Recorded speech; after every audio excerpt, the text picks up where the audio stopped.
Assalamualaikum warahmatullahi wabarakatuh. Waalaikumsalam warahmatullahi wabarakatuh. Innal hamdalillah nahmaduhu wa nasta'inuhu wa nastaghfiruh wa nastahdi wa natubu ilaih wa na'udzu billahi min syururi anfusina wa min sayyiati a'malina may yahdihillahu fahuwal muhtad wa may yudlil falan tajid lahu waliyyan mursyida. Asyhadu an la ilaha illallah wahdahu la syarikalah wa asyhadu anna sayyidana wa nabiyyana wa habibana wa maulana Muhammad sallallahu alaihi wasallam.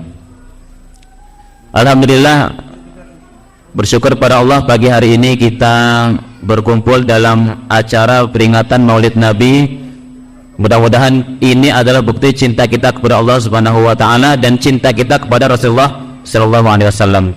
Yang kita hormati guru-guru kami, Ustadz Muhammadun, kemudian Ustadz Hidayatullah, Ustadz Dr. Gusman, kemudian para asatid, ustazat yang tidak bisa kami sebut satu persatu, dan juga bil khusus ibunda saya, nggak nampak di depan, yang juga hadir pada pagi hari ini, dan seluruh hadirin wal hadirat rahimakumullah. Bapak Ibu rahimakumullah, Nabi Ibrahim pernah berdoa kepada Allah Subhanahu wa taala. Apa kata beliau? Rabbana wab'ats fihim rasulan minhum. Ya Allah, utuslah dari golongan mereka itu, dari kaum mereka itu, rasul, salah seorang rasul dari mereka. Yang tugasnya apa? Yatlu alaihim ayatika wa yu'allimuhumul kitaba wal hikmah. Yang tugasnya adalah membacakan kepada mereka, kepada siapa? Kepada kaum yang ada di Mekah. Nah, pada waktu itu jamaah sekalian, Mekah itu masih kosong, belum ada orang. Sebagaimana kita ketahui, yang ada ketika itu adalah, yang pertama ketika itu adalah Nabi Ismail dan ibunda beliau. Kemudian ditinggalkan oleh Nabi Ibrahim. Setelah itu beberapa tahun kemudian Nabi Ibrahim balik lagi. Jadi makanya dalam kitab Ar-Rahiqul Maktum karya Syekh Sofia Rahmat Al-Mubarakfuri, Nabi Ibrahim pernah mengunjungi Nabi Ismail 4 kali. Yang pertama ketika beliau diperintahkan untuk mengorbankan Ismail. Kemudian yang kedua ketika berkunjung, kemudian bertemu dengan istri. Yang kedua adalah ketika mau mendirikan Ka'bah. Nah, setelah mendirikan Ka'bah ini beliau berdoa. Nah, artinya ketika itu belum banyak masyarakat. Baru ada suku Jurhum ketika itu. Suku Jurhum yang hijrah dari Yaman pindah ke Mekah, minta izin sama Hajar dan Ismail lalu tinggal di sana. Yang kemudian membentuk komunitas bangsa Arab dan menurunkan Rasulullah Shallallahu Alaihi Wasallam. Artinya apa? Artinya jemaah rahimakumullah, bahwa kedatangan Rasulullah Shallallahu Alaihi Wasallam itu sudah dinanti-nantikan, bahkan sudah didoakan oleh ayah beliau, kakek beliau, yaitu Nabi Ibrahim alaihi salam. Gitu. Nah, lalu apa yang istimewa dari Rasulullah Shallallahu Alaihi Wasallam ini? Sebelum saya menceritakan sedikit tentang kisah Rasulullah, beliau Shallallahu Alaihi Wasallam itu pernah bersabda begini, futiltu alal anbiya'i bisittatin, aku dilebihkan atas nabi-nabi yang lain itu dengan 6 perkara. Salah satunya, saya ingin menyampaikan salah satunya, ursiltu ala kafatin nas, aku utus untuk seluruh umat manusia. Itu salah satunya. Jadi kalau dulu nabi-nabi terdahulu, misalnya Nabi Hud itu hanya kepada kaum Ad, Nabi Soleh kepada kaum Samud, Nabi Lut kepada kaum Sadum, Nabi Musa, Nabi Harun kepada Bani Israel, begitu. Tapi beliau ini tidak hanya untuk bangsa Arab, melainkan untuk seluruh umat yang ada di dunia ini. Makanya kehadiran beliau ini juga sudah ditunggu-tunggu oleh kalangan Yahudi sekalipun.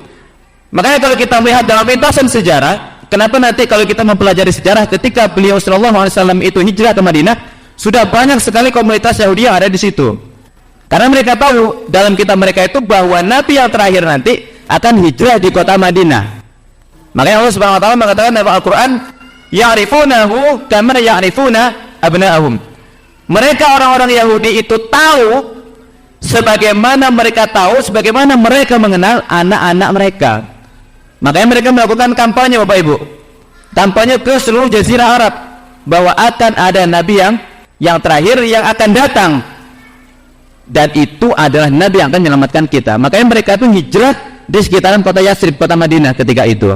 Meskipun ketika diutus Nabi SAW mereka ingkar kampanyenya, ingkar janji sama kampanyenya dulu. Nah gitu. Jadi mereka nggak mau. Kenapa? Karena bukan keturunan dari Bani Israel, melainkan keturunan dari bangsa Arab gitu. Nah Bapak Ibu rahimakumullah, biasanya kita kalau maulid kita cerita tentang lahir, cerita tentang perjalanan hidup Rasulullah SAW ketika kecil, menyusui, kemudian hidup di Bani Sa'ad dan seterusnya gitu. Tetapi kami tidak menyinggung itu kita lewati karena itu sudah biasa kita dengar gitu. Karena waktu saya juga cuman berapa menit Ustaz? 20 menit ya. 20 menit ya. Nah, Bapak Ibu rahimakumullah, Rasulullah SAW ini ya, ketika beliau berumur 38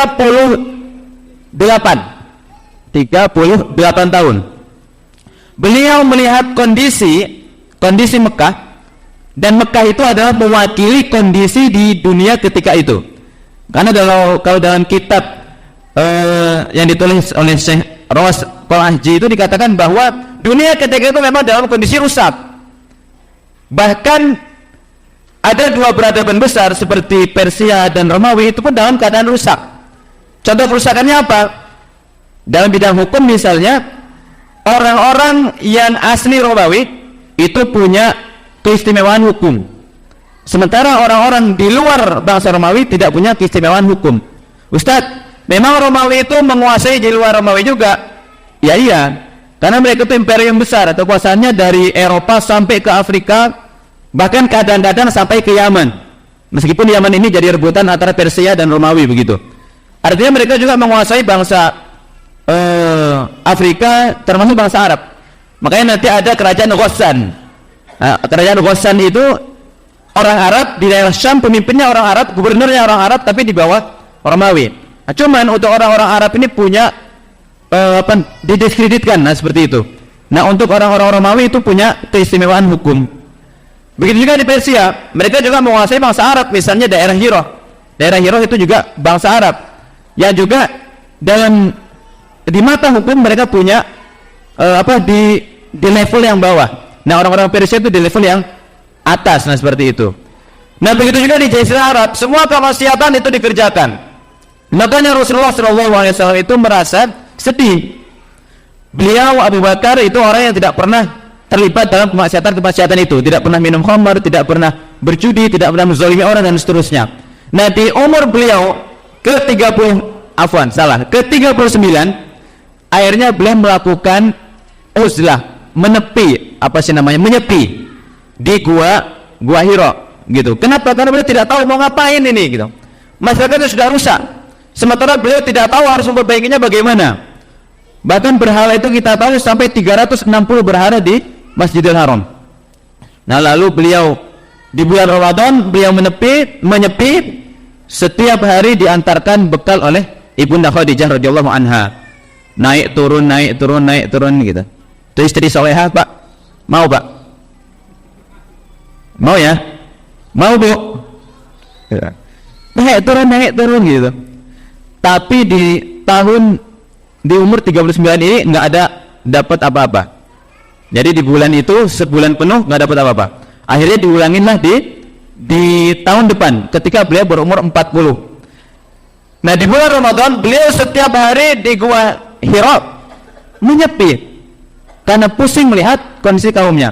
Nah disitulah ya jamaah Maulid rahimakumullah, disitulah turun wahyu yang pertama, yaitu Iqra bismi rabbikal ladzi khalaq, ayat 1 sampai ayat ke-5, yang surat Al-Alaq ayat 1 sampai ayat ke-5. Nah kemudian dikatakan oleh Jibril, engkau adalah utusan Allah. Nah kemudian beliau pulang dalam keadaan bingung. Kemudian diceritakan oleh beliau kepada Khadijah, saya tadi bertemu dengan sosok yang mengaku sosok manusia yang seperti manusia tapi dia mengaku Jibril dan seterusnya. Kemudian Khadijah nanya kepada Waraqah bin Naufal, ya sesungguhnya itu adalah namus yang dulu datang kepada Musa dan datang kepada Isa. Nah ternyata ya beliau sudah resmi diutus sebagai nabi. Tetapi jamaah sekalian, ya sampailah di hari itu kan di malam ke-21, ya meskipun terjadi perbedaan pendapat, ada yang mengatakan malam ke-17, ada yang mengatakan malam ke-21, terjadi perbedaan pendapat. Nah kemudian jamaah di malam terakhir ya barulah beliau bingung, ya beliau bingung kenapa setelah ini tidak ada tanda-tanda apapun. Nah barulah di malam terakhir, yaitu di malam ke-29, beliau menyepi lagi. Pas menjelang fajar beliau turun, ya beliau turun dari Gua Hira itu, keluar, nampaklah Jibril itu menampakkan dalam wujud yang asli sampai memenuhi ufuk yang dilihatnya itu. Maka beliau menggigil ketakutan. Ketika menggigil ketakutan, kemudian beliau pulang. Setelah pulang sampai ke rumah, apa kata beliau? Ya, zamiluni, selimuti aku. Ustadz, kenapa cerita ini? Karena ini penting, ya. Karena di sini letak pentingnya bagaimana kita mencontoh perjuangan Rasulullah. Setelah itu diselimutilah oleh Khadijah. Jadi Khadijah tak nanya, kenapa begitu? Ada apa tadi gitu? Enggak, gitu.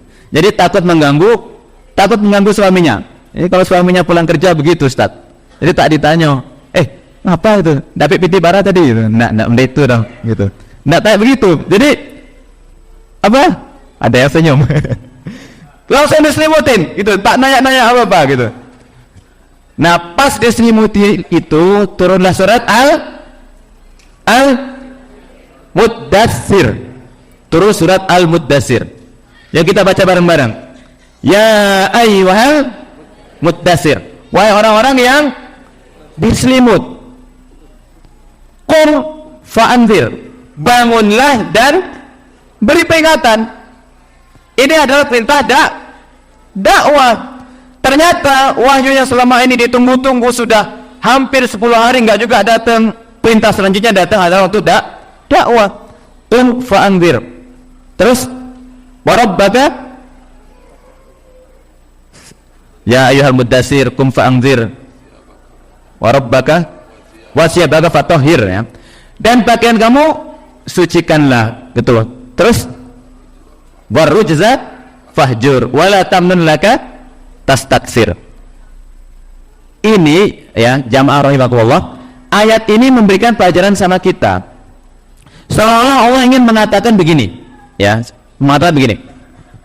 Wahai Muhammad, tempat kamu itu, ini buat kita yang nggak semangat dakwah, yang kalau suruh halakoh itu apa namanya sakit start gitu kan, demam start gitu kan. Padahal kadang demam kadang enggak gitu ya. Nah ini apa pelajaran buat kita gitu. Wahai Muhammad, tempat kamu itu bukan di kasur. Bangun. Wahai orang yang berselimut, bangun. Muhammad, tempat kamu itu bukan di kasur. Ya Allah, takut ya Allah, ngeri ya Allah, saya menggigil ya Allah, saya keringinan ya Allah. Gak ada alasan. Pokoknya qum fa'anzir, bangun dakwah. Bangun berikan peringatan. Warabbaka fakabbir. Apa peringatan yang kau berikan? Apa dakwah yang kau berikan? Besarkanlah Rabbmu, besarkanlah Tuhanmu. Wasiyabaka fatahhir, pakaianmu bersihkan, warujza fahjur, wala tamnun laka tastaksir. Dan janganlah kamu memberikan sesuatu kemudian kamu berharap akan mendapatkan balasan yang lebih dari itu. Gitu. Wa li rabbika fasbir. Karena itu untuk jalan menuju Tuhanmu kamu harus bersabar. Sallallahu alaihi mengatakan begitu. Ya Allah, saya belum punya modal. Nggak ada cerita belum punya modal. Bayangkan jamaah rahimakumullah, Rasulullah SAW ketika itu baru dikirimkan, baru diturunkan ayat berapa? 5. Coba sekarang di sini siapa yang hafal cuma 5 ayat? Nggak ada kan? Siapa yang nggak hafal Al-Fatihah? Hafal semua 7 ayat. Iqra hafal sampai terakhir. Gitu. Jadi kalau alasannya ya Allah belum punya modal, Rasulullah SAW modalnya cuma 5 ayat, Bapak Ibu rahimakumullah. Kalau alasannya apa namanya demam sikit, kalau alasannya dunia, ya Rasulullah SAW itu seperti itu. Dalam keadaan takut, nggak ada alasan. Dakwah tempat kamu bukan di kasur gitu. Wali rabbika fasbir, karena apa? Karena nanti untuk menuju jalan Tuhanmu kamu harus bersabar.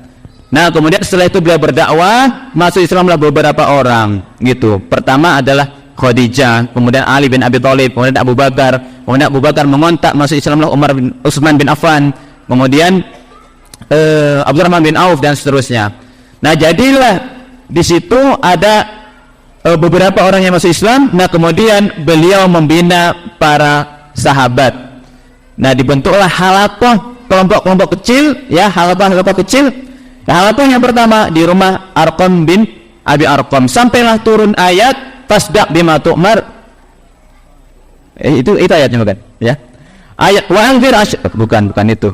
Apa ayatnya? Saya lupa pula ini. Udah di sini lupa. Turunlah ayat untuk apa? Untuk dakwah secara terang-terangan. Nah, kemudian akhirnya beliau diintimidasi, diboikot, diusir, para sahabat siksa dan seterusnya. Nah, kemudian sebagian sahabat diperintahkan untuk hijrah ke Habasyah. Kemudian Rasulullah SAW meminta pertolongan ke Taif gitu. Nah, di Taif beliau ditolak. Kemudian masuk Mekah tidak bisa. Mau balik lagi ke Taif juga ditolak, dilempari bahkan. Kemudian beliau akhirnya berdiam di sebuah kebun. Kemudian disitulah kemudian disitulah turun pertolongan Allah. Ada jin yang masuk Islam. Kemudian ada orang yang memberikan jaminan untuk masuk ke kota Mekah, yaitu Mut'im bin Adi. Kemudian beliau balik ke Mekah dan akhirnya beliau Isra dan Mi'raj. Nah, setelah Isra Mi'raj, kemudian setelah itu berangsur-angsur orang masuk Islam, dan setelah itu beliau di musim haji melakukan kontak kepada kabilah-kabilah yang datang ke kota Mekah. Nah, Al-Imam Az-Zuhri, salah seorang tabi'in, sebenarnya beliau ini ahli hadis, tapi beliau menyampaikan bahwa Rasulullah SAW itu biasa melakukan kontak rutin, kontak dakwah kepada setiap kabilah yang datang di musim haji. Beliau mengatakan minimal ada 15 kabilah yang dikontak oleh Rasulullah SAW. Apa yang beliau tawarkan? Yang beliau tawarkan itu adalah Islam. Islam untuk diterapkan secara total, secara kafah. Karena jamaah rahimakumullah, dakwah beliau ini tidak boleh kita pahami hanya sebagai dakwah apa? Dakwah yang bersifat nafsiyah. Tidak bisa dipahami seperti itu. Dakwah beliau ini adalah dakwah yang bersifat politis. Makanya tadi kami mengawali bahwa beliau ini berbeda dengan nabi terdahulu. Yang pertama tadi diutus untuk seluruh umat manusia. Nah, yang kedua, beliau itu tidak hanya mengajarkan umatnya itu ibadah, akidah dan akhlak, bukan, tetapi beliau juga mengajarkan umatnya itu segala sesuatu, semuanya diajarkan. Makanya jamaah rahimakumullah, ketika beliau awal dakwah di Mekah, beliau itu pernah mengumpulkan beberapa pembesar Quraisy. Ada Abu Jahal, Abu Lahab, Abu Sufyan. Apa yang beliau katakan? Atatuni kalimatan wahidah. Maukah kalian memberikan aku satu kalimat? Tamlikuna bihal Arab, yang dengan kalimat itu maka orang-orang Arab akan kalian tamlik, memiliki, kuasai. Wa tadinu lakum bihal ajam, dan orang-orang ajam, orang-orang asing akan tunduk di bawah kalian. Itu kapan? Itu ketika di Mekah. Artinya apa jamaah rahimakumullah? Artinya kalau selama ini mungkin kita atau sebagian berpikir bahwa dakwah Nabi SAW itu 13 tahun akidah, 10 tahun syariah begitu. Sepertinya itu perlu diperbaiki. Karena apa? Karena sejak beliau memproklamirkan dakwah di Mekah, beliau itu sudah mencita-citakan, sudah merencanakan berdirinya, tegaknya sebuah negara, sebuah institusi politik. Kemudian Abu Jahal dengan semangat menjawab, wallahi la nuqtiyannaka ahwa asri amsalihha, demi Allah kami akan memberikan kamu 10 kali lipat. Kamu minta 1, kami kasih 10 gitu. Mungkin di pinggirnya jampi-jampi begitu, atau mantra. Terus dikatakan oleh baginda sallallahu alaihi wasallam, qulu la ilaha illallah. Katakanlah la ilaha illallah. Jadi kalimatnya satu, cuman la ilaha illallah aja. Pertanyaannya, Bu, orang Arab bisa nggak ngomong gitu, Bu? Bisa, Bu? Bisa ya, Bu ya? Bisa ya, Pak ya? Bisa. Tapi bagaimana responnya Abu Jahal? Ataj'alu alihatan ilahan wahidan inna hadha la syai'un ujab fanafar min dzalika wa qamu wa qalu. Kemudian mereka berdiri pergi sambil mengatakan, apakah engkau akan menjadikan Tuhan yang banyak ini menjadi satu Tuhan? Berarti apa? Konsekuensi dari la ilaha illallah itu ya harus menjadikan ilah Tuhan satu-satunya itu hanya Allah, aturan satu-satunya hanya Allah. Orang Arab sangat tahu itu. Jadi tidak sederhana memahami la ilaha illallah selesai. Man qala la ilaha illallah dakhulal jannah. Barang siapa la ilaha illallah dia masuk surga. Kalau gitu Joe Biden juga ngomong la ilaha illallah bisa masuk surga. Kalau sesederhana itu gitu. Nah, tidak mungkin, artinya tidak mungkin orang Arab dan orang di luar Arab mereka akan tunduk di bawah mereka kecuali dengan adanya negara. Itu tidak mungkin. Ustadz, itu kan interpretasi antum aja, Ustadz. Itu kan dalilnya juga enggak tekstual gitu. Ya, kita kasihnya tekstual. Kalimatan wahidah tu'tunahal jizyatal ajim. Satu kalimat yang dengan satu kalimat itu orang-orang ajam memberikan kalian, membayar pada kalian jizyah. Apa jizyah, Ustaz? Pajak. Tapi bukan pajak yang di Medan ya. Kalau di Medan pajak banyak. Artinya tidak mungkin ada pajak kalau tidak ada negara. Nah, itulah keistimewaan Rasulullah SAW. Makanya tadi Ustadz Gusman menyampaikan Michael Hart itu mengapa memuji baginda SAW? Karena ya, yang pertama, alasan beliau menempatkan Rasulullah di urutan pertama karena beliau adalah orang yang sukses dalam urusan agama dan dunia, dalam urusan dunia dan akhirat. Kemudian yang kedua, karena beliau itu adalah seorang politikus, tapi saya nggak suka kata politikus nih, politisi. Seorang politisi yang hebat, dan seorang kepala negara yang paling sukses. Politisi yang hebat dan kepala negara yang paling sukses. Maka beliau ditempatkan di pertama orang yang paling berpengaruh di seluruh dunia. Jamaah rahimakumullah. Tadi sampai mana ya? Kemudian beliau mengontak beberapa kabilah. Ada 15 kabilah minimal yang dikontak oleh beliau. Yang paling menarik adalah apa yang diceritakan oleh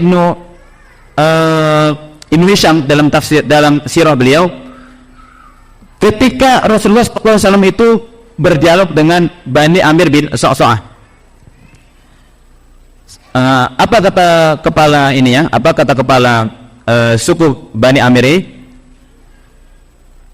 Seorang pemuda yang seandainya kita culik, pasti orang-orang Arab akan mengunyahnya. Oh gitu. Itu ketika itu kalimat pembukanya. Apa yang kau kehendaki dari kami? Gitu.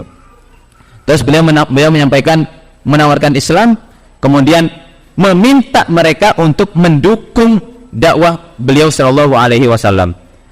Lalu mereka bertanya, baik, seandainya kami mendukung dakwah Anda, kemudian membela Anda, memerangi orang-orang yang berselisih memusuhi kamu, apakah setelah urusanmu selesai, apakah perkara ini berlanjut ke kami? Kepemimpinan ini berlanjut ke kami? Gitu. Terus apa kata Allah? Kata Rasulullah. Kata Rasulullah SAW bahwa kekuasaan itu sesuai dengan kehendak Allah. Allah memberikan sama siapa dikehendaki dan mencabut dari siapa yang dihendaki. Lalu kata apa kata mereka? Lalu kata mereka, kalau begitu apakah kami rela menyerahkan leher kami untuk orang-orang Arab? Karena setelah engkau selesai dengan urusan ini, bukan kami yang berkuasa, gitu. Nah, ini juga yang menunjukkan bahwa dakwah Rasulullah itu adalah dakwah politis, gitu. Dari beberapa kabilah tidak didapati titik terang. Nah, kemudian muncullah di tahun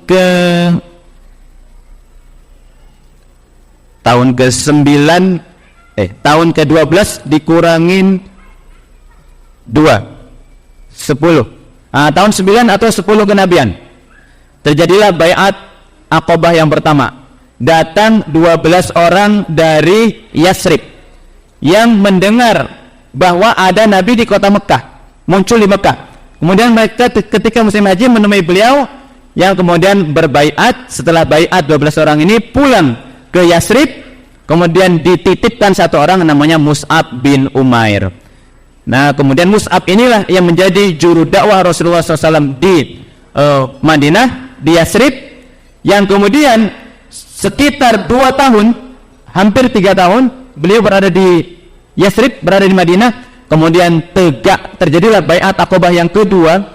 75 orang membaiat Rasulullah SAW, dan inilah yang menjadi titik dasar, titik awal resminya Rasulullah SAW menjadi kepala negara di Madinah, gitu.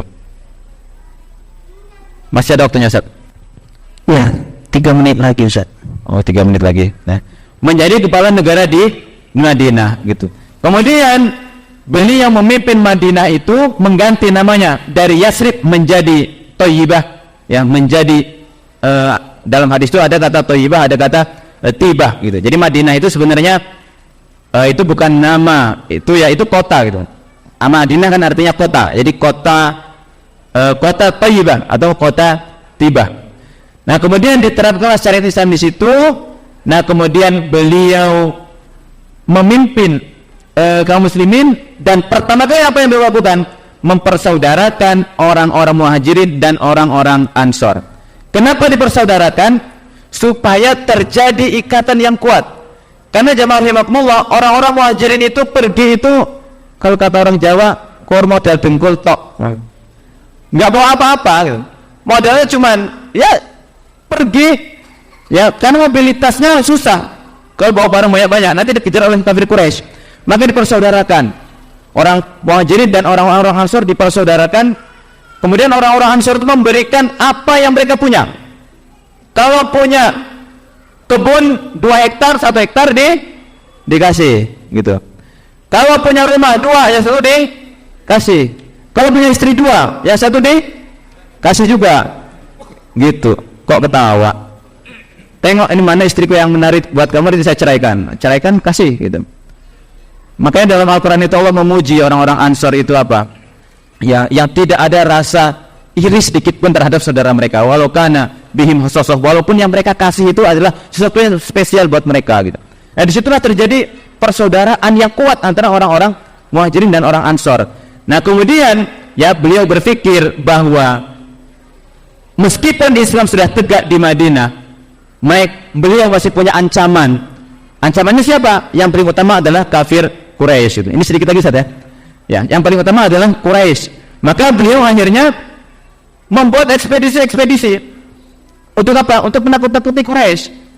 Apa ekspedisi yang beliau buat? Ya, beliau mengirimkan misalnya Hamzah bin Abdul Muthalib membawa 30 orang.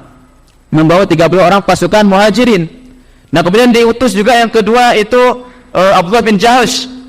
Nah, kemudian diutus juga Sa'ad bin Abi Waqqas. Tiga-tiganya ini orang-orang Muhajirin yang juga memimpin pasukan Muhajirin. Barulah ekspedisi yang keempat, beliau sendiri yang memimpin, kemudian pasukan di bawah beliau itu ada 200 orang. Ustadz, maksudnya apa? Maksudnya begini, ya. Beliau ingin menunjukkan kepada kafir Quraisy, ya, bahwa oke, itu Hamzah keluar, orang Muhajirin aja yang dipimpin. Masih biasa. Bisa jadi orang Ansar nggak loyal, gitu. Keluar jadi lagi Abdullah bin Jahash, orang Muhajirin juga. Muhammad cuma orang Muhajirin yang mendukung dia, gitu. Kemudian yang ketiga, Sa'ad bin Abi Waqqas, orang Muhajirin juga. Muhajirin doang gitu. Barulah ketika beliau memimpin sendiri 200 orang itu orang Muhajirin dan Ansor. Berarti apa? Disinilah letak ketar-ketarnya orang Quraisy. Ternyata memang benar bahwa yang membela Muhammad itu adalah orang-orang Muhajirin dan Ansor gitu. Nah, disitulah ya teruji jamaah rahimakumullah kesetiaan orang-orang Muhajirin dan kesetiaan orang-orang Ansor untuk membela agama ini gitu. Makanya kalau dilogikakan itu, bayangkan gini loh, Rasulullah itu datang tidak membawa apa-apa, datang ke situ kemudian meminta semuanya diminta, minta rumah, minta harta, minta darah, bahkan minta nyawa gitu. Itu tidak bisa dilogikakan memang, bagi orang-orang sekarang nggak bisa dilogikakan, tapi itu terjadi. Nah, itu yang seharusnya dilakukan oleh kaum muslimin. Kalau kita mengaku mencintai Rasulullah Shallallahu Alaihi Wasallam, ya, kalau dalam pepatah Arab itu dikatakan, in kana hubbuka haqqo fattabi'uh. Kalau cintamu benar, kau akan mengikuti. Jadi bentuk cinta kita itu tidak cukup dengan menyebut nama beliau, bersalawat kepada beliau. Itu harus kita lakukan. Sebanyak-banyaknya kita bersalawat kepada beliau Shallallahu Alaihi Wasallam. Tapi kalau kita hanya menyebut nama itu ibarat orang nak suka sama anak gadis orang, sabui nama, sabui terus namanya sebut gitu kan, tapi tidak dilamar-lamar, itu kan cintanya semu ya Ustaz ya, kata Ustaz jadi tadi. Nah, sama kita mencintai salam, bersalawat terus, tapi kita tidak ngerti bagaimana perjalanan hidup, tapi kita tidak ngerti bagaimana perjuangan beliau itu, nggak ngerti. Tapi kita tidak mencontoh bagaimana beliau itu dan kehidupan beliau, bahkan kita ditawarkan, ayo ikuti hukumnya Muhammad, taklah gitu. Jadi cintanya palsu. Mungkin itu saja. Ya, nanti Ustaz Muhammadun yang mau bahas ini, saya malah offside ya. Ya, mohon maaf ya, sekali lagi terima kasih. Assalamualaikum warahmatullahi wabarakatuh. Waalaikumsalam warahmatullahi wabarakatuh.